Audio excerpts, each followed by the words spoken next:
Paz e graça para você ligado nessa emissora. Começamos agora o seu programa de reflexão, entrevistas e debates de todas as noites. Hoje nós temos uma entrevista internacional para lá de especial. Vamos conversar com o fundador e diretor do Instituto Moriá Center Internacional de Israel, que é uma instituição que visa divulgar a história, sobretudo a história antiga do povo de Deus. O Antigo Testamento é um dos textos mais antigos da história da humanidade. E as descobertas arqueológicas, muitas vezes, trabalham em cima daquelas afirmações que nós encontramos no Antigo Testamento, atestando-as, por sinal. É importante que nós conheçamos aquilo que a arqueologia tem levantado para nos explicar como funcionava a vida, o mundo, quais eram os valores, os ideais dos tempos dos nossos antepassados que criam também em Deus e que nos legaram a fé no Senhor. Agora, é importante também matar a nossa curiosidade a respeito da Terra Santa hoje. Israel continua existindo, uma das nações mais antigas da história e que continua viva. Mais do que nunca, diga-se de passagem. Você talvez nunca tenha estado lá, como eu, na Terra Santa, mas acalenta o sonho de conhecer aquele lugar. Hoje você vai poder conhecer um pouco da história antiga e contemporânea desse povo e verificar as descobertas arqueológicas que tratam das questões levantadas pela Bíblia. E não só no Antigo Testamento. Por exemplo, há um portal que traz o nome de um importante personagem dos Evangelhos. Está no ar? Vejam só.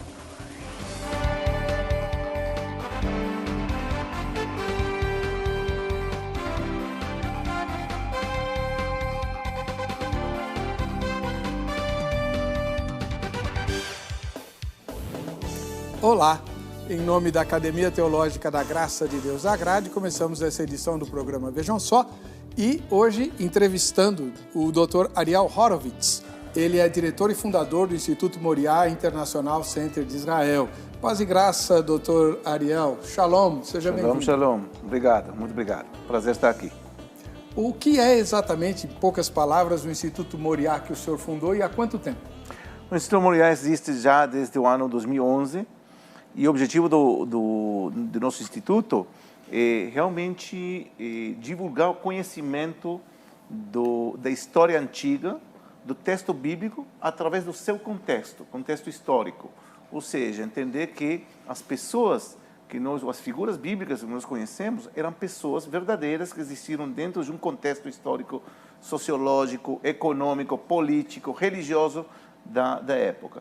E para isso nós contamos com a arqueologia como uma ferramenta central para poder entender esse contexto. Nós sempre dizemos que o texto sem seu contexto é um pretexto. Então nós vemos aqui a ensinar ou compartilhar nosso conhecimento na parte do contexto histórico. Seja muito bem-vindo, muito obrigado pela presença do senhor. Doutor Ariel é argentino, é isso? É nascido na Argentina. Sim. O senhor mora em Israel há quanto tempo? Eu moro em Israel já há 25 anos. Desde o ano 1993, e muitas coisas já fiz aí nesse país maravilhoso, um país muito interessante. E onde o senhor aprendeu português tão bom? Eu aprendi com os anos. Quem sabe espanhol, então já é mais fácil, né? Trabalhar muito com brasileiros ao longo dos anos, então ainda estou aprendendo, né? Não parece. Seja muito bem-vindo. Obrigado. Para nos ajudar nessa entrevista, nós trouxemos o especialista em questões judaicas, pastor Alexandre Dutra, do Templo Batista de Indianópolis e também presidente do Amigos de Sião aqui de São Paulo. Seja muito bem-vindo, pastor Alexandre, paz e graça. Shalom Verhesed, é um prazer estar aqui, em especial com o professor Ariel, Baruch Rabá, seja bem-vindo. Obrigado. Que seja um tempo muito agradável de esclarecimento nessa área tão fascinante que é as descobertas arqueológicas. Onde fica a sede do Amigos de Sião aqui em São Paulo e o Templo Batista de Indianópolis? Nós estamos na Alameda do Jurupis, número 1270, nós estamos a um quarteirão e meio do Shopping Ibirapuera e o TBI tem programação quase todos os dias, mesmo na segunda-feira, entre no site TBI. E você também pode estar conosco nos Amigos de Sião todas as sextas-feiras para participar do Encontro dos Amigos de Sião, onde cantamos em hebraico, oramos pela paz de Jerusalém, trazemos notícias de Sião e sempre temos um estudo com matemática judaico-messiânica. Muito obrigado pela presença do senhor. Obrigado. Vamos ver a matéria que apresenta o tema de hoje. Vejam só. A Bíblia é, com toda certeza, o livro mais atacado de toda a história. É o único escrito que precisa provar a sua veracidade, quando todos os outros são tratados como verdade, até que se prove o contrário. Já com a Bíblia, funciona da seguinte forma: ela é tratada como mentira, precisando ela mesma provar a sua veracidade. Estudiosos fazem de tudo para desconstruir seu valor histórico e, principalmente, seu valor espiritual, dizendo que aquilo que é narrado no texto bíblico não é verdade, mas são lendas e histórias do povo judeu. A criação, o dilúvio, as pragas no Egito, a passagem pelo Mar Vermelho, a queda de Jericó, a história de Jonas, entre tantas outras, são colocadas em descrédito pelos cientistas e estudiosos. Segundo os teólogos, na verdade, a Bíblia não precisaria de defesa alguma. Porém, ainda assim, todas as principais descobertas arqueológicas comprovam todas as informações bíblicas e também tudo aquilo que é narrado nas suas páginas. As descobertas são tantas que ficaria difícil escolher alguma para dar destaque. Por isso, o Vejam Só de hoje vai entrevistar uma das grandes autoridades em arqueologia, diretor do Moriah Center em Israel e arqueólogo responsável pela escavação da fortaleza de Massada, o professor Ariel Horovitz. Fundador e diretor do Moriah Center, é formado em Sociologia e História do Povo Judeu pela Universidade Hebraica de Jerusalém. É especializado na área de liderança na Bíblia e em outros temas relacionados com a história do povo, desde os tempos bíblicos até a atualidade do moderno Estado de Israel. Fique ligado, pois esse bate-papo está imperdível e o Vejam Só de hoje já está no ar. Bem, o Vejam Só de hoje é uma entrevista com o Dr. Ariel Horovitz, que é mais um arqueólogo que frequenta a nossa bancada aqui. Seja muito bem-vindo, muito obrigado. Eu queria saber por que o senhor se interessou por esse ramo da arqueologia em relação a Israel, se o senhor nasceu na Argentina.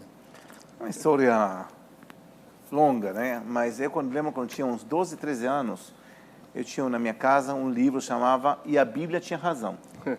Não sei se você conhece, um livro bem antigo. Editora Melhoramentos. Hoje em dia deve ter várias páginas amarelas aí, né?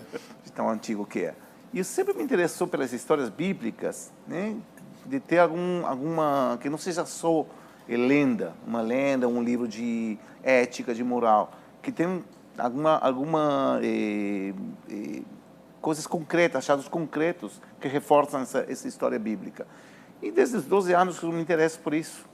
E depois fui estudar a história do povo judeu na Universidade Hebraica e aí nasceu a ideia com o tempo, né? Junto com o Dr. Adolfo Reutemann, do Museu de Israel, de criar um instituto que divulgue esses achados arqueológicos que realmente comprovam a existência desse contexto histórico da Bíblia. E daí que nasceu a ideia. Então já estamos 7 anos com esse projeto, com essa ideia, divulgando para o mundo inteiro, em diferentes línguas, e com arqueólogos e professores de altíssimo nível, de renome internacional, e arqueólogos que são famosos ao nível mundial, que fazem parte da nossa equipe e que, de uma forma muito humilde, tentam também transmitir para o resto do mundo o que são todos os achados arqueológicos relacionados com a Bíblia. Muito bem. Daqui a pouquinho eu quero que o senhor fale um pouquinho do que foi falado na matéria sobre Massada, né? Que é um episódio que não está nas Escrituras, mas que a gente conhece. Com certeza. Por cima. Agora, está conosco também o pastor Alexandre Dutra, para nos ajudar a entrevistar o doutor Ariel. Agora, pastor Alexandre, Moriah tem algum significado especial? Claro. Moriah, tem a região de Moriah, o monte de Moriah, onde Abraão foi levar Isaac para o sacrifício, né? Então, depois, mais tarde, sabendo desse fato, Davi vai comprar ali a região de um jebuseu para fazer a construção do templo. Então, Moriá é uma das palavras mais importantes na Bíblia em relação à redenção humana, né, do propósito redentivo de Deus através da nação de Israel. Então, Monte Sião e Monte Moriá é a mesma coisa? Não, porque Jerusalém está edificada sobre 7 montes, incluindo Monte Sião, Monte das Oliveiras, o Monte Moriá e outros também, né? Então, mas é tudo ali em Jerusalém. É ali em Jerusalém. Tá muito bom. Doutor Ariel, o senhor trabalhou na escavação de Masada, é isso? Não, na Masada não trabalhei. Eu não sou arqueólogo, na verdade, eu sou mais da ramo da história. Historiador. Eu sou do mundo da história, mas eu adoro arqueologia. Mas arqueólogo é um sonho, né? Eu sou um arqueólogo frustrado, na verdade. Mas não escavei em Masada, não. Mas eu conheço muito bem esse sítio. E o que aconteceu lá? Por que é importante Masada? Masada, hoje em dia, é o sítio arqueológico mais visitado em Israel. Mais de 1 milhão de turistas visitam Masada, porque tem uma história impactante, uma história de, alguns vão chamar de heroísmo, onde um grupo de 900 e poucos judeus ficam fechados dentro de uma montanha ou de um platô muito alto que está na região do Mar Morto, e vem uma legião de soldados romanos com mais de 6.000 soldados querendo acabar com essa rebelião dos judeus, que era o último foco de rebelião, da grande rebelião dos judeus contra Roma. Então, é uma história de poucos contra muitos, de fracos ou de débeis contra os fortes, e que, no final de contas, o que acontece quando os romanos entram dentro dessa fortaleza de Masada, vão ver quase todos os judeus rebeldes que foram mortos, e os últimos se suicidaram. Então, uma história que fala sobre não cair em mãos do inimigo, né? Melhor morrer antes de cair escravo. Eles se autoimolaram? Eles matam. Tem um famoso sorteio que conta o historiador judeu-romano Flávio Josefo. Ele conta sobre essa história que houve um sorteio, inclusive foram achados os nomes das 10 líderes de famílias que fizeram esse sorteio para ver quem mata, né? Quem mata primeiro e quem é o último em se suicidar. O sistema era que cada líder de família vai matar a sua própria família e no final ele vai se suicidar. É uma história terrível, né? Que está bem detalhada pelo historiador, como já mencionei, o historiador Flávio Josefo, e os achados arqueológicos confirmam o que o Flávio Josefo estava falando. E a questão do suicídio, eles não se suicidam todos coletivamente porque o suicídio é proibido na Bíblia. Proibido. Por isso essa colocação dele. O suicídio é proibido na Bíblia? Os judeus não? Proibidíssimo. Proibidíssimo. Uma proibição muito grande. Inclusive, Flávio Josefo é o único que dá testemunho de casos de suicídio no judaísmo. Não sabemos de outras fontes casos de ter se suicidado assim em forma massiva, como Flávio Josefo conta. Não é a única história que ele conta que tem suicídio massivo. Tem também uma fortaleza nas colinas do Golã, no norte, chamada Gamla, que aí ele também conta uma história parecida, que judeus, antes de cair em mãos do inimigo romano, eles pulam da montanha e se suicidam. Tem, inclusive, por favor, tem inclusive uma parte no cemitério judaico que é destinado para os judeus que se suicidam, que é um número muito reduzido por causa dessa proibição bíblica, mas tem casos, é raro, mas tem. Então existe um campo à parte no cemitério judaico para os judeus que cometem suicídio, inclusive. Que é para não ficar junto com os outros. Eu me lembro de ter ouvido alguma coisa sobre isso, né? Mas não tinha certeza. Bom, vamos ver a nossa enquete e já publicar para você poder ir votando enquanto a gente faz a entrevista com o Dr. Ariel. Lá no facebook.com/programa. Vejam só, nós temos uma pergunta que associa a entrevista de hoje com o assunto. Vamos lá. As comprovações da ciência estimulam você a ler e conhecer melhor a Bíblia? Então, por exemplo, quando você vê um programa como esse ou assiste um documentário sobre uma descoberta arqueológica que vai tratar de algum assunto que a Bíblia já falava, isso te estimula a ir para a Escritura e conhecer melhor o texto sagrado? Sim ou não? Essa é a nossa pesquisa, responda, tá bom? No caso do Dr. Ariel Horovitz, estimulou bastante, né? O senhor já conhecia a Bíblia antes de se interessar pela ciência ou foi o contrário? Não, eu conhecia a Bíblia já lia de criança, tinha essa famosa Bíblia para crianças, eu já lia, ficava fascinado com essas histórias. Qual que era que o senhor mais gostava? Até hoje em dia, o que mais gosto é a história de José. José do Egito. José no Egito, história... por que será, né?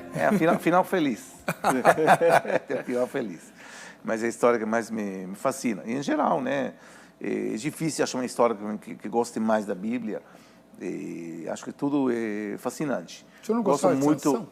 Sansão? Sansão também, uma história fascinante. Olha, a história de Sansão, por exemplo, né? Você diz, uma história que poderia ser uma lenda, né? Tem muitos, inclusive, com pontos em comum com a mitologia grega, né? Mas, olha, a Bíblia está dizendo aí onde que Sansão nasceu, onde que ele morava, onde se desenvolveu. E hoje você vai para o terreno aí ver, e realmente era o lugar que era fronteira com os filisteus. Beit-Shemesh. Beit-Shemesh, né? Toda essa região que eu chamo a planície da Judeia, que os arqueólogos acharam, de um lado tem restos arqueológicos seria um assentamento judeu, como se sabe que é judeu, porque não tinha osso de porco. E a cerâmica é diferente, é mais simples. E do outro lado você vê outro tipo de achados arqueológicos. Tem ossos de porco, tem cerâmica que vem da Grécia, que os filisteus vinham da região da Grécia. Então, você vê também no terreno que a arqueologia também confirma que a geografia era essa, não era outra, era essa. Ou seja, se a Bíblia é exata num detalhe tão menor, com certeza os aspectos históricos... A arqueologia reforça nesse caso, já que mencionou Sansão. Não sempre a arqueologia vai reforçar o que está escrito na Bíblia, lamentavelmente. Eu tenho um arqueólogo da nossa equipe que ele diz assim, o fato de que a gente não achou um achado arqueológico não significa que não existiu, significa simplesmente que não achamos. Tá certo. A gente vai para o intervalo, já voltamos já com essa entrevista no Vejam Só.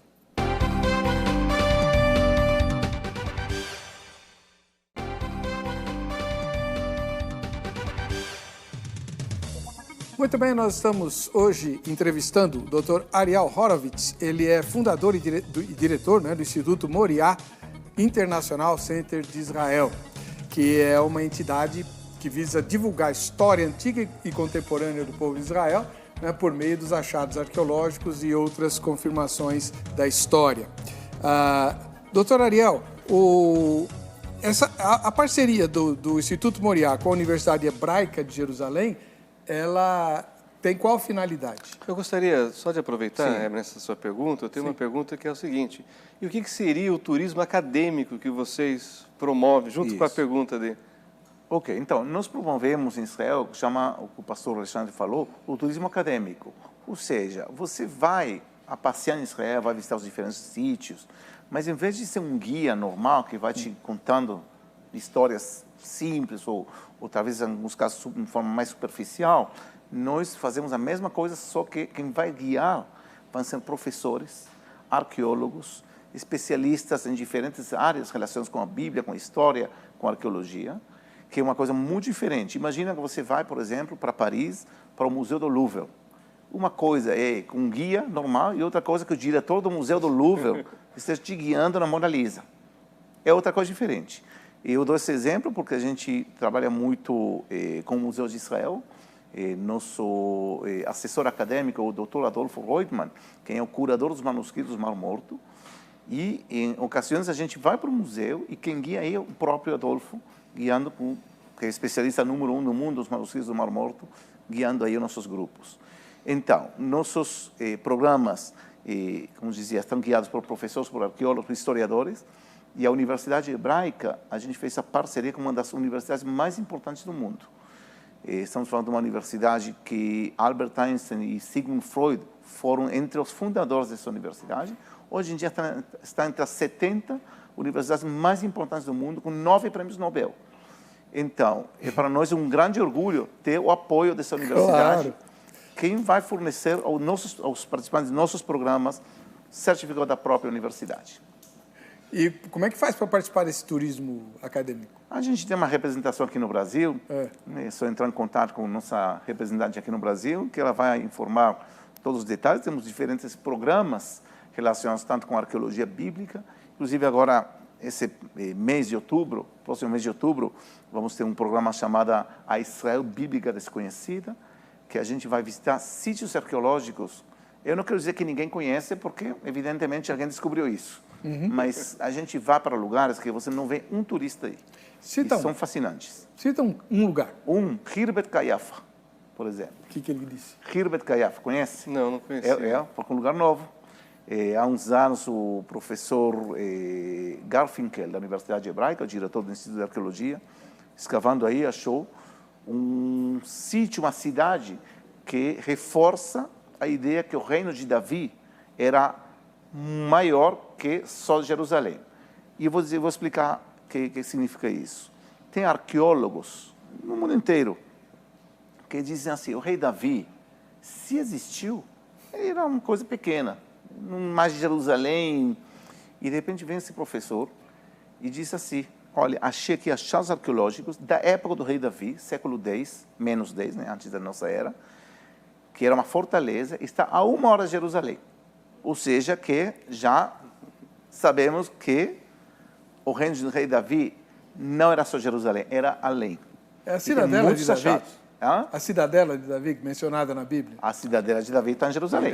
Está em Jerusalém. Jerusalém. Tá. Então, é outro... o que chama a cidade de Davi. De repente, você tem um achado da época do rei Davi que mostra que era evidente, isso não tem discussão. Agora, 1 hora em Israel é um lugar longe. Na antiguidade, né? Na antiguidade. Claro. Então, nessa questão que ele falou, Davi, é justamente a polêmica atual entre os arqueólogos. Gostaria que o professor falasse das duas escolas que tem, a de Jerusalém, os maximalistas, e os minimalistas em Tel Aviv, que são duas escolas de arqueologia que estão em conflito em relação à questão dos achados. Dois conceitos diferentes com relação à arqueologia bíblica. A escola de Jerusalém vai dizer, vamos pegar a Bíblia e vamos para os sítios diferentes, vamos cavar e vão ver essa coerência que tem entre a Bíblia e a arqueologia. A escola de Tel Aviv vai dizer, não, Bíblia, arqueologia, arqueologia. E a disputa, o debate entre essas duas escolas, essas duas correntes, tem a ver com a historicidade da Bíblia. Agora, sempre pergunta, mas é assim, tem a escola de Jerusalém, a escola de Tel Aviv? A maioria dos arqueólogos é como tudo na vida, está no meio, orientado para um lado, orientado para o outro. Só que temos dois extremos, que são poucos arqueólogos que estão em ambos extremos. Tá certo. Mas a virtude está no meio. Né? Mas tem esse debate, por exemplo, até os anos 90, não tínhamos nenhum achado que prove a existência do rei Davi. Então, a escola de Tel Aviv falava que o rei Davi não existiu. O que aconteceu no ano 1991, foi achada uma pedra, a inscrição de Tel Dan, que se chama, que de repente está escrito aí, a casa de Davi. Ou seja, que não diz o rei Davi, mas diz a casa de Davi. E se nós abrimos a Bíblia, o livro de Reis, o livro de Crônicas, vemos a dinastia do rei Davi. Todos os reis da Judeia, do reino da Judeia, vêm da dinastia eram descendentes do rei Davi. Então, de repente, os minimalistas, né, falavam, tá bom, gente, tá bom, existe um rei Davi, mas não era tão grande, não. Aí agora... E agora, acharam de novo isso nos últimos anos, tá bom. Que né? O reino era grande. Era além de Jerusalém, pelo menos. Aí é que está. Né? Conforme as descobertas vão sendo feitas, os minimalistas vão ficando com o discurso menor. É por isso que chama minimalista. Pode ser, uma coisa assim. Tá bom, tá certo. Que pergunta o senhor quer fazer, doutor? Ou professor? Eu acho que isso seria bem interessante. Nós temos algumas definições de termos que são muito usados na arqueologia e que os nossos telespectadores, que são leigos, não conhecem. Né? Por exemplo, o que é um telo? O que é uma estela? Uma bula, um ossuário, um óstraco, né? O que são esses termos usados na arqueologia? Por onde começamos? Pelo tel? Sim. Tel. Vamos começar com um tel. Um tel arqueológico é um fenômeno que ocorre só na região de Israel, Síria e o Líbano. Se nós lembrarmos a geografia, Israel está no meio de 3 continentes. Está a África, no lado oeste, temos ao norte Europa, né? E lá do oriente temos Ásia. Ou seja, que é um lugar super estratégico, onde até hoje em dia, né? Um lugar super estratégico, onde sempre os impérios brigavam para controlar essa região. E tudo porque comércio. O ser humano não mudou muito nos últimos 4.000, 5.000 anos. E comércio. A rota comercial, por aí passava também o que chama Via Maris, o caminho do mar, que é do Egito para o norte. E o que acontece? Se nós, inclusive, vamos abrir a Bíblia, nós vamos ver em muitas ocasiões guerras entre os impérios o egípcio, do Egito, no Egito, né, no sul, e diferentes impérios, seja o assírio, o babilônio, hititas, também o norte. Agora, essas guerras, geralmente, onde aconteciam? Na metade do caminho. E o que acontece? Eu sempre falo, é como a Guerra Fria, né, nos anos 80, 90, 80 principalmente, 70, 80, entre os Estados Unidos e a União Soviética. Houve guerra entre os Estados Unidos e a União Soviética? Não. Oficialmente não, mas houve. Aonde? Em Cuba, Afeganistão, Vietnã. No meio do caminho. No meio do caminho. Mesma coisa aconteceu na Antiguidade. No meio do caminho é Israel, Líbano, Síria, principalmente Israel. E aí acontece o seguinte, vem um império, vai destruir as diferentes cidades que estão em Israel. Agora, esse império chega, vamos dizer que os assírios chegam. Os assírios destroem o que tinha antes. Sobre essas ruínas, eles vão fazer assim, vão fazer assim, aplanar, se diz, e vão construir sobre isso novas cidades. De repente vão vir os babilônios. Eles vão destruir tudo, e sobre essas ruínas, agora as ruínas dos assírios, vão construir outra cidade. Vão vir depois os persas. O que vão fazer? Vão destruir isso. De repente já temos 4 camadas. Isso vai criando uma espécie de colina artificial ou uma espécie de montanha, mas que é artificial, produto realmente de destruição, construção, destruição, construção. Isso vai se chamar, de um termo moderno, tel arqueológico. Um tel arqueológico. Temos, por exemplo, o tel Megiddo, Armagedon, bíblica, que tem 27 camadas. Ou seja, é uma cidade que foi destruída e construída 27 vezes. A pergunta é por que voltavam a construir aí? Porque tinha fonte de água e tinha um lugar estratégico tanto para comércio e segurança. Então, o ser humano era antigo, mas era inteligente também. Então, sabia onde voltar a construir. E esse fenômeno ocorre muito em Israel, por causa dessas guerras entre os diferentes impérios ao longo das diferentes épocas. Nós temos várias fotos para mostrar que o doutor Ariel trouxe. Vamos lá, Angélica, vamos começar então? Doutor Ariel? Isso é um achado arqueológico que foi achado em Beersheba. Isso é um altar de sacrifícios que se realizava na época, no que nós chamamos de época do primeiro templo, ou seja, entre o ano 1000, mais ou menos, aproximadamente 1000 antes de nossa era, até o ano 586, que foi a destruição do primeiro templo. Todo esse período chamamos período do primeiro templo. Então, temos aí testemunha que na cidade de Beersheba, que está no sul de Israel... Beersheba é Beerseba, né? Isso, é a nossa versão? Isso. Tá. É a bíblica Beerseba, história de Abraão, de Isaac. Foi aí mesmo. Mostra lá o altar, Angélica. Isso. Então, temos testemunhas que aí se realizavam sacrifícios paralelos à existência do Templo de Jerusalém. E esse altar foi achado em forma muito arrumadinha, ou seja, foi desfeito, ou seja, os habitantes da cidade de Beerseba vão desmantelar, se diz? Sim. Desmantelar esse altar, vão guardar um depósito. Por quê? E nós abrimos a Bíblia aí. Temos a história do rei Josias, que ele faz uma reforma muito grande, onde vai concentrar o ritual, o culto na cidade de Jerusalém. Ele vai dizer, obrigação, gente, vir para Jerusalém. E ele vai dizer, ok, todos os altares, e vocês veem a Bíblia está escrito isso, todos os altares, não mais, não pode fazer. Agora, eles adoravam o Deus de Jeová, o Deus de Israel, não é que adoravam outros deuses, mas ainda se tinha como uma espécie de concorrência ao templo central de Jerusalém. Então, de repente, temos um achado dessa natureza, que reforça o contexto bíblico. Temos também Arad, perto de Beersheba, foi achado uma coisa parecida. Qual a próxima foto? Esse é o templo de Arad. O paralelo que nós falamos de Beerseba, está a meia hora de Beerseba, onde também lá temos testemunha de... esse é um altar que nós estamos vendo aí. Testemunho também se faziam sacrifícios.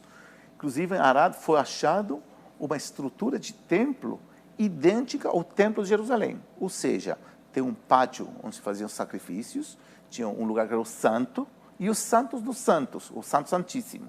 Mesma estrutura da arquitetura do lugar, só que em pequeno, né? Menor. Mas a ideia era igual. Você entra, à medida que você vai avançando, o nível de santidade vai aumentando. E aí vemos que foi achado, isso está no Museu de Israel, né? Todos os grandes achados estão guardados no Museu de Israel. Quando você visita o Tel, falamos de Tel Arad, você vai ver uma réplica que mostra realmente como eles faziam isso. E também foi achado tudo arrumadinho. Por que eles não destruíram os altares? O rei Josias falou, vamos destruir os altares. Por que não destruíram? Porque o pessoal aí achava que talvez vai vir outro rei no futuro, que não vai ser tão rígido. E a gente vai voltar a fazer esse tipo de coisa. Esses altares que o doutor Ariel está mencionando, pastor, tem alguma coisa a ver com os altos que a gente vê no Antigo Testamento? Então, os altos já está ligado mais com a adoração pagã, né? E esses realmente foram todos destruídos. Esse, como ele disse, ali o altar de 4 pontas é muito significativo na Bíblia, por isso que sabe que é dos judeus, né? Então, agora os altares, os altos, aí não. Aí realmente já está ligado com a influência pagã. Não tem nada a ver com o culto ao Senhor de Israel? Não. Tá. Vamos lá. Mais uma foto, Angélica, vamos lá.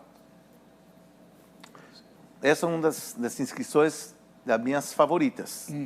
Na verdade, o que a gente está vendo aqui é uma réplica que está no Museu de Israel, o original está em Londres, e mostra a conquista do rei assírio Senaquerib, a conquista da cidade de Laquis. Agora, isso foi achado no palácio do rei Senaquerib na Síria, onde ele mostra como ele conquista Laquis. E aí faz uma pausa, abrimos a Bíblia e vemos isso, a história de Senaquerib conquistando Laquis. Inclusive, a base de Senaquerib está em Laquis, que era a segunda cidade, depois de Jerusalém, a segunda cidade mais importante. E nós, nessa imagem, ele mostra, e vemos por primeira vez, a imagem como eram os judeus no século 8 antes de nossa era. É como dizer, alguém fez uma postagem aí no Facebook da época, fazendo dessa forma. Agora, era lógico que os reis na antiguidade iam fazer inscrições desse tipo, uma estela, é uma coisa gigante isso, quando tinha vitórias.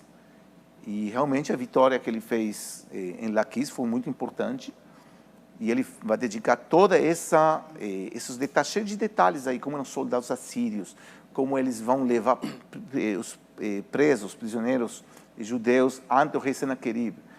Agora, é interessante porque essa história da expedição do rei Senaquerib à Judeia é a história bíblica mais documentada por fontes extra-bíblicas.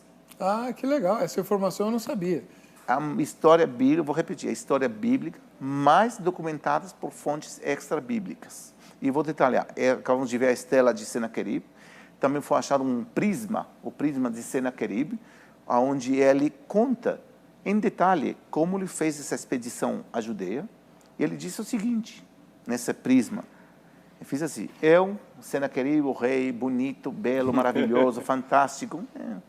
Toda conexão com a realidade é pura coincidência, né? A gente sempre fala que temos aqueles letreiros, você faz uma obra pública, você ministra tal, fez tal obra. Mesma coisa na antiguidade, vemos que ele fala como ele fez, ele fala assim, e eu fui para a Judeia, conquistei 46 cidades, destruí, menciona Laquis, logicamente, e quando cheguei a Jerusalém, eu coloquei o rei Ezequias, e ele menciona Ezequias, o judeu. Eu roubei dele tantas, não importa, não é um detalhe de todos os tesouros que ele rouba. E ele disse, coloquei Ezequias como um pássaro dentro de uma gaiola. Você faz isso de uma forma poética também. E no final de contas, ele não conta o quê? Ele não conta que ele conquista Jerusalém. Por quê? Porque ele não conquista Jerusalém. Ele fala, mas não... Não conquista Jerusalém. Abrimos a Bíblia.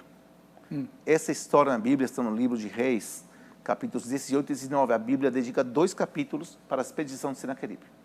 Está no livro de Isaías, Crônicas, diferentes fontes dentro da Bíblia que falam sobre o fracasso, na verdade, de Senaqueribe. Mais tarde vai vir outro historiador, Herodotos, Flávio Josefo vai falar sobre isso. Todas essas fontes, tem umas 5, 6 fontes que falam que Senaqueribe não conquistou. E a prova mais importante, se ele fez aquela inscrição, aquela estela gigante de Laquis. Imagina o que ele faria com Jerusalém. Um escândalo que ele fez aí. Não vai fazer uma coisa por Jerusalém que era muito mais importante. Mas lógico. Não foi achado, porque não houve. Agora, gostaria de fazer um adendo Sim. e perguntar para o professor Ariel, porque justamente ele falou das manifestações políticas, todas as construções, eles colocam a plaquinha. Mas no caso do rei Ezequias, sabendo que Senaqueribe estava vindo contra, ele mandou fazer o túnel de Ezequias, que veio de Jerusalém. Por favor, então, aí já comenta. Angélica, então. tem como mostrar o túnel agora? Porque nessa construção não há o nome do rei, há o nome dos operários. Né? Dos operários, isso. Como é que é o negócio? Essa é a única construção, edificação que não tem o nome do rei, sim dos operários que trabalharam. É inédito isso no mundo. Isso é parte do túnel de Ezequias. Uhum. Tem mais de uma foto sobre o túnel, né, Angélica? Olha lá. O pessoal pode passear aí também. Vem ótimo, um passeio maravilhoso. Mas não é meio claustrofóbico? É escuro. Escuro, tem água ainda. Tem a parte seca e a parte com água. Você tem com emoção ou sem emoção? Mas aí... Qual é o tamanho desse túnel? Tem uma longitude de 533 metros. Eu sempre falo que nós, os modernos, temos a tendência a achar que os antigos não eram tão sofisticados, ou que eram bobos, sei lá. E sempre falo, os bobos somos nós que achamos que eles eram bobos. Porque eles vão fazer uma obra arquitetônica e rapidamente, em alguns anos, uma obra arquitetônica fantástica. Qual é o objetivo desse túnel? Tem uma fonte de água em Jerusalém, que chama Gihon. E o inimigo, quando chega a uma cidade, a primeira coisa que vai tentar fazer é fechar a torneira. Uhum. Por quê? Você pode viver sem comida, dias. Sem água não pode. Se o conquistador conquista a fonte de água, acabou. 1, 2 dias, a cidade se rende, acabou. Não tem batalha, não tem guerra, não tem nada. Então, o que vai fazer Ezequias, como outros da antiguidade, conhecemos vários exemplos desses, ele vai construir um túnel onde vai levar fonte de água, um manancial, dentro da cidade. O manancial vai estar escondido, ninguém vai ver, e aí eles vão poder suportar aquela, como chama? Sede? Chama sítio. Sítio da cidade. Cerco, Cerco. Então, e aí temos, até hoje em dia, um testemunho vivo dessa expedição de Senaqueribe, que vemos também na arqueologia, hoje em dia, onde ele traz água dentro para poder aguentar a maior quantidade de dias possível. Ele vai, inclusive, ampliar a cidade de Jerusalém e vai construir uma muralha gigante, que Senaqueribe não consegue atravessar.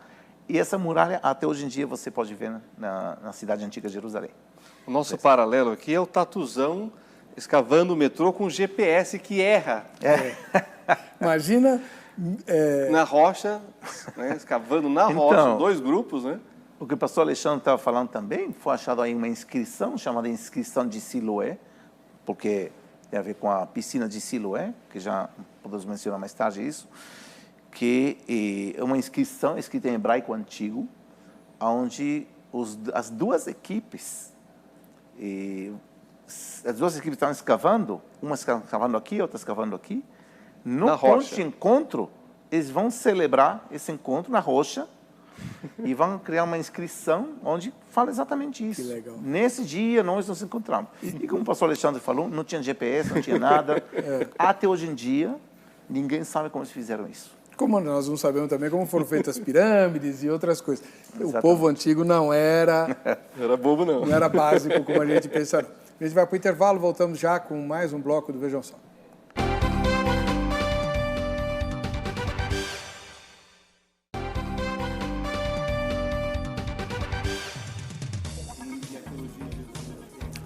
Deixa eu dar um recadinho aqui. Nesse domingo, dia 30 de setembro, lá na minha igreja, nós vamos ter um culto de celebração do Dia do Surdo. Os surdos são um dos grupos não alcançados aqui no Brasil e, graças a Deus, nós temos lá um Ministério de Libras, né, que é a Língua Brasileira de Sinais. Nós vamos ter uma representação, uma peça, o Musical do Silêncio, Conhecendo a Jesus, em Libras, com tradução para o português, e um pregador, que é surdo e cego, né? Nasceu surdo e ficou cego a partir dos 10 anos de idade, o Carlos Júnior.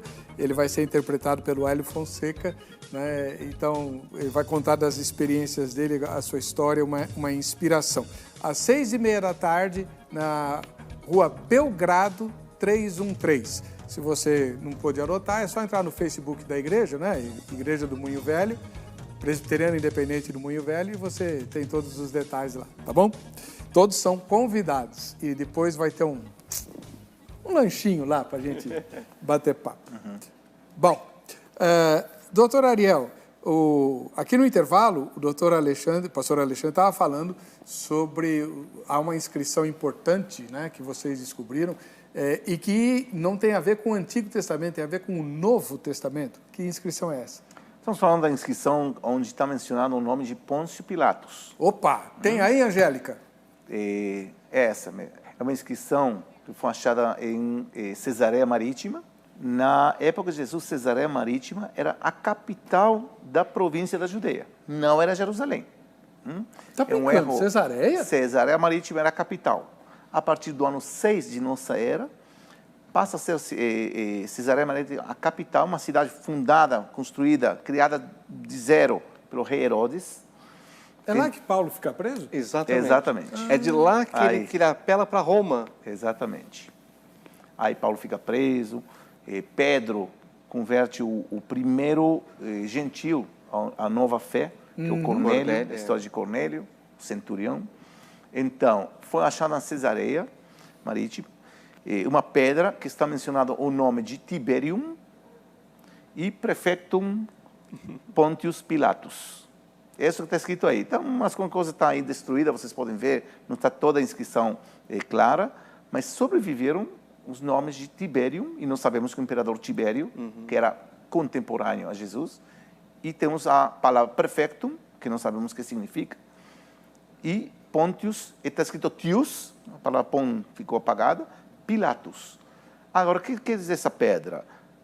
Essa pedra provavelmente era uma dedicação, uma dedicatória que faz Pôncio Pilatos para agradar a seu benefator, que era o imperador, o César Tibério, que era muito normal. Inclusive o nome Cesareia Marítima se chama assim por quê?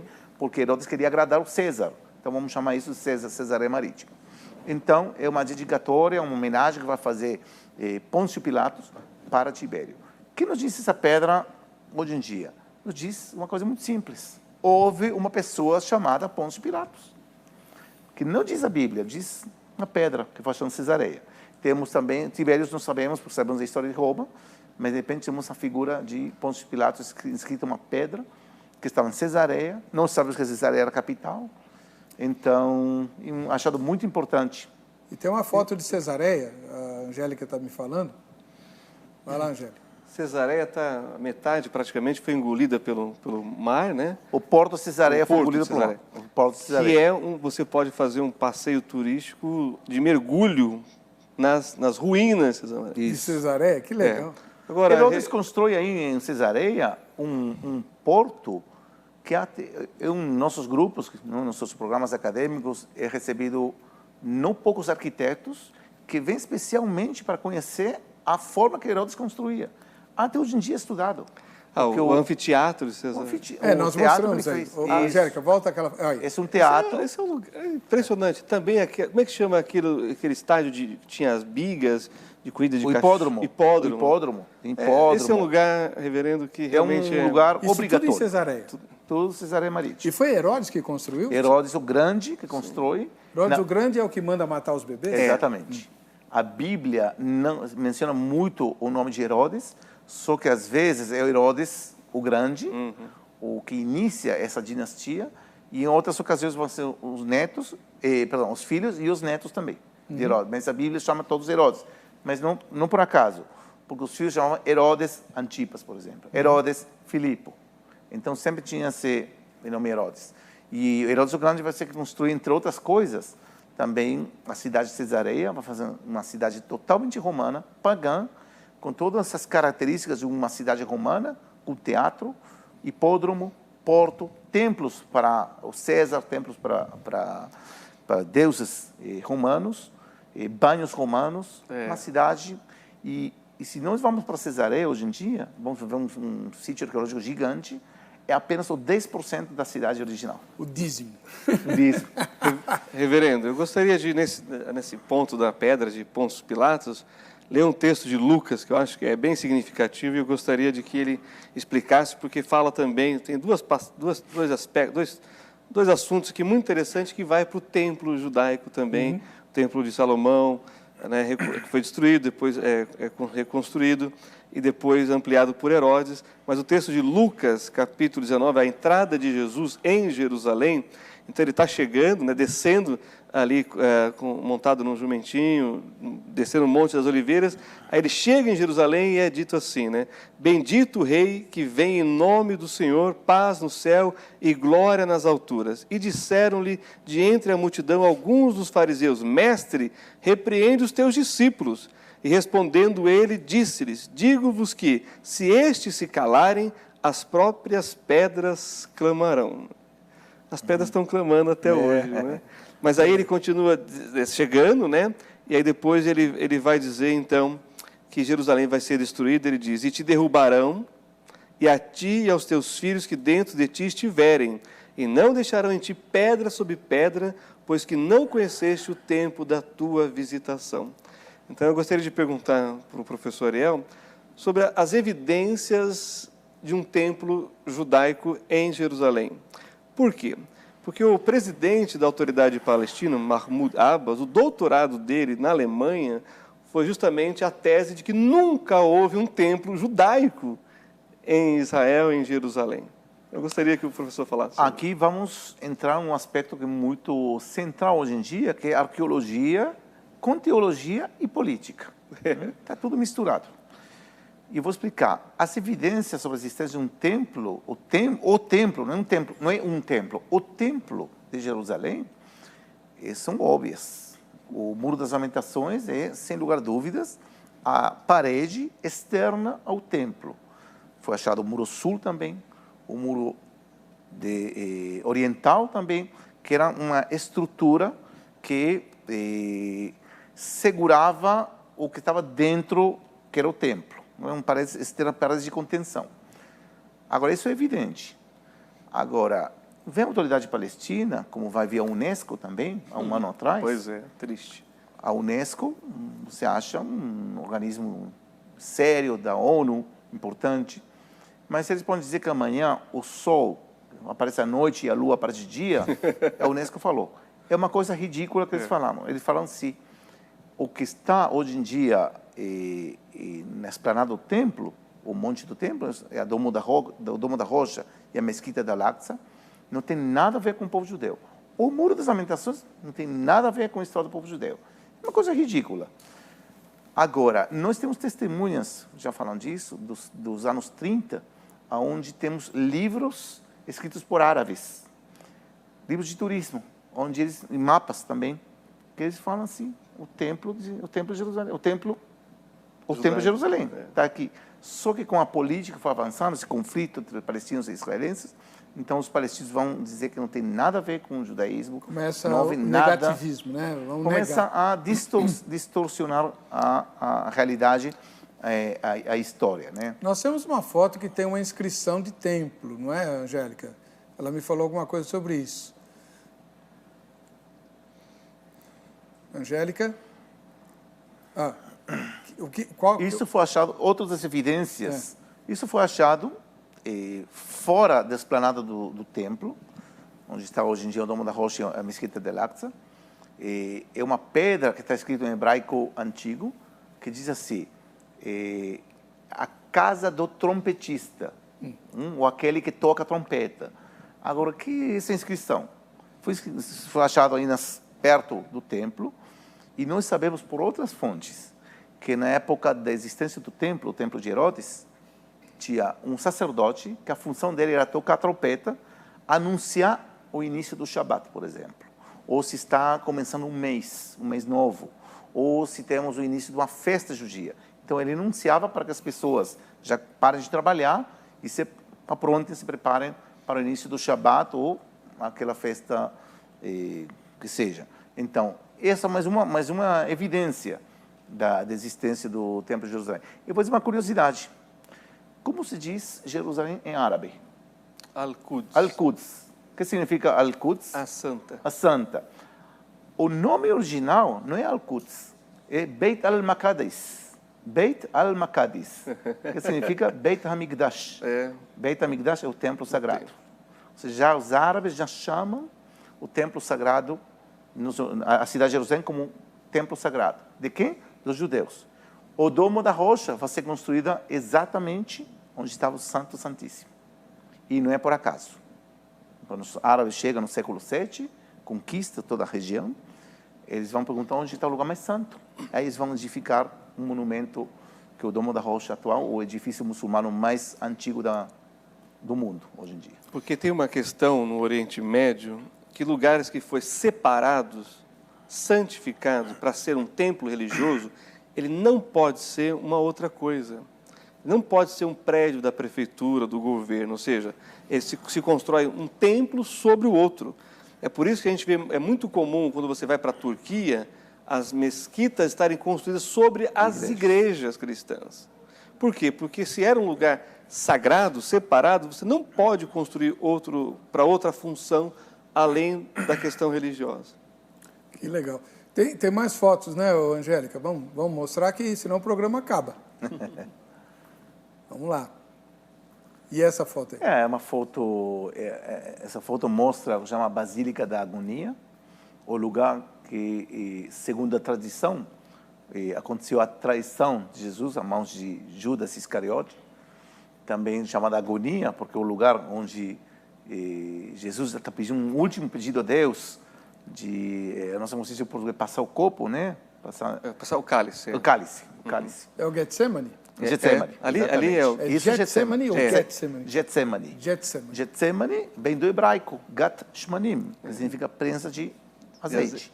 Agora, ele falou, ele usou um termo técnico, estratégico de arqueologia. Quando você não tem certeza que aquele é o lugar, diz assim, segundo a tradição. Agora, quando se tem certeza, já é outra terminologia. Exatamente.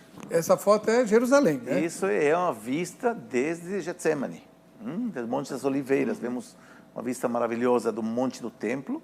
O Domo da Rocha é aquela cúpula dourada, onde estava, isso já é uma certeza, vamos dizer, quase absoluta. Falo quase porque eu não vivi naquela época, então não posso dizer e não temos testemunho, mas as evidências são muito claras. Ali ficava o santo. Que aí ficava o Santo dos Santos, onde está o Domo da Rocha, a cúpula dourada.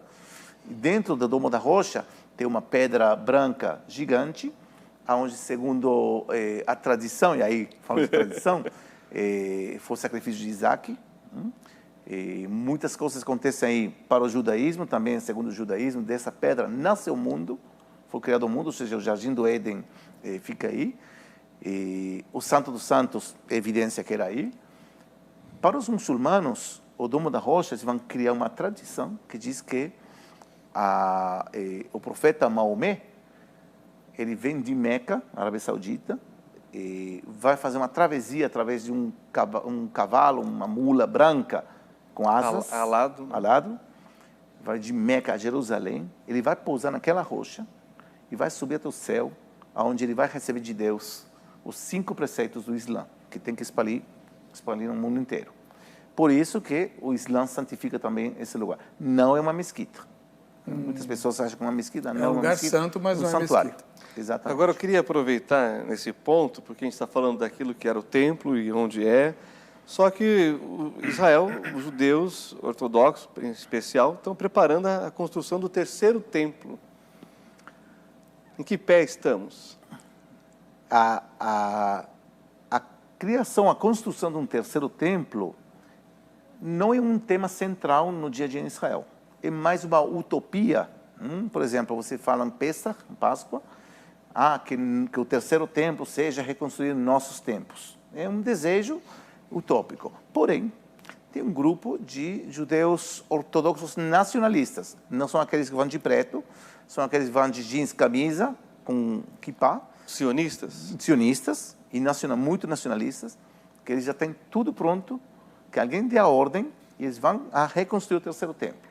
É lógico que não precisa ser muito inteligente para entender que a reconstrução de um templo aí significa a destruição do Domo da Rocha e da Mesquita da Al-Aqsa. A Mesquita da Al-Aqsa, a terceira mesquita mais importante do mundo muçulmano. Vai ser complicado essa É um história. pouco complicado. Imagina se por uma caricatura de Maomé houveram mortos na Europa, massacres.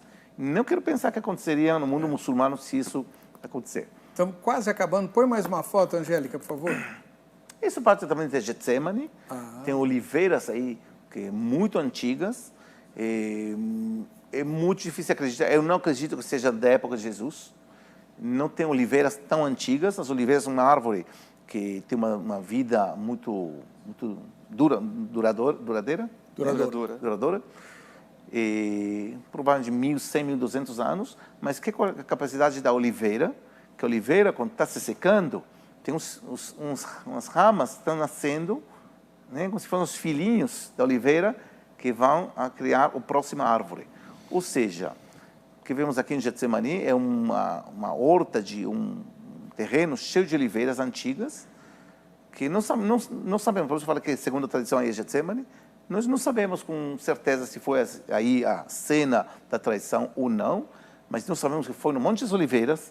Aí temos oliveiras antigas, e se não foi aí, foi, por exemplo, a igreja russa ortodoxa, acredita que o lugar dos fatos não foi aí, foi 200 metros mais longe. Agora, se foi aqui ou foi aí, eu não sei, ou se foi mais acima, não sabemos. Só posso dizer que a história de Jesus, com a história da traição e da agonia em Getsemane, faz sentido. Faz muito sentido que ele esteja aí, depois da sede de Páscoa, tenha se afastado. Aí não era Jerusalém, estamos fora de Jerusalém. Jerusalém é antiga, é o que hoje em dia é mais uma cidade antiga de Jerusalém. Então ele se afasta o máximo que há. As regras do judaísmo permitiam um judeu se afastar da comunidade, que é Getsemane. A minha última pergunta para o professor é a pergunta que ele iniciou a fala dele. E a Bíblia tinha razão, professor? Através dos achados arqueológicos? Eu sempre falo, quando eu faço a abertura dos nossos cursos em Israel, nossos programas acadêmicos em Israel, eu sempre falo, aquele que vem com a expectativa de achar um versículo e arqueologia, vai se decepcionar. Por outro lado, os achados arqueológicos, eu não sei se reforçam cada coisa que está escrito na Bíblia, mas se vão dar um contexto histórico que faz sentido. Faz muito sentido. Os evangelhos, por exemplo, é uma fonte histórica, eu estou falando agora de ciência, é uma fonte histórica muito boa. Muito boa porque descreve coisas que não sabemos de outras fontes. Temos o Talmud, temos arqueologia, temos Flávio Josefo, que fala coisas que são parecidas. Os fariseus, por exemplo. O Novo Testamento menciona muitos fariseus. Também Flávio Josefo e outros também. Então, faz sentido que os relatos bíblicos fazem sentido. Bom, nós vamos precisar terminar o programa. Doutor Ariel, fala um pouquinho, ou então o pastor Alexandre, sobre o congresso que nós vamos ter na Unasp. Quando vai ser? Entre os dias 15 a 18 de novembro, vai acontecer o segundo Congresso Internacional de Arqueologia Bíblica, vai ser no campus do UNASP, em Engenheiro Coelho, com a participação de 3 professores que vão vir de Israel. Temos, talvez, já um conhecido pelo público brasileiro, que é o Dr. Adolfo Reutemann, quem é responsável pelos manuscritos do Mar Morto, o achado arqueológico mais importante da humanidade. Ele vai estar também novamente conosco. Também vai estar um arqueólogo da Universidade Hebraica de Jerusalém, o Dr. Oren Gutfeld, quem descobriu recentemente a caverna número 12 em Qumran, com um manuscrito vazio, pronto para ser escrito. Uau, que legal. É uma coisa assim, recente, foi achada, além de que ele achou muitas coisas, ele vai compartilhar com a gente também um achado muito interessante, chama as moedas de Jesus, que não eram moedas da época de Jesus, mas um pouco mais tarde, mas é uma coisa fantástica, da época bizantina. E também vai estar um arqueólogo da Autoridade de Antiguidades Israelense, chamado Pablo Betzer, quem tem muita experiência também na época romana clássica, bizantina, para compartilhar os conhecimentos dele também na arqueologia de Israel. Além de professores locais, conhecido também por todos vocês, o Dr. Rodrigo Silva, né? E também diferentes professores do UNASP, temos uma professora da Universidade Mackenzie, também vai estar conosco nesse congresso. E ano passado participaram 600 pessoas, e nós esperamos esse ano também um número parecido. E esperamos realmente, né, que seja um sucesso, tá, como aconteceu ano passado. Dia 15 a 18 de novembro. Nessa oportunidade, nós vamos também apresentar um programa desenvolvido pela Moriá, em cooperação com a Universidade Hebraica, com a Autoridade de Antiguidades Israelense, para fazer voluntariado em Israel de escavações arqueológicas. Seja arqueólogo por 2 semanas. Olha que legal, olha que programaço. É. 15 a 18 na UNASP, em Engenheiro Coelho, no interior de São Paulo, tá bom? Vamos lá, tem aí o endereço para você pegar as suas informações, congressoarqueologia.com.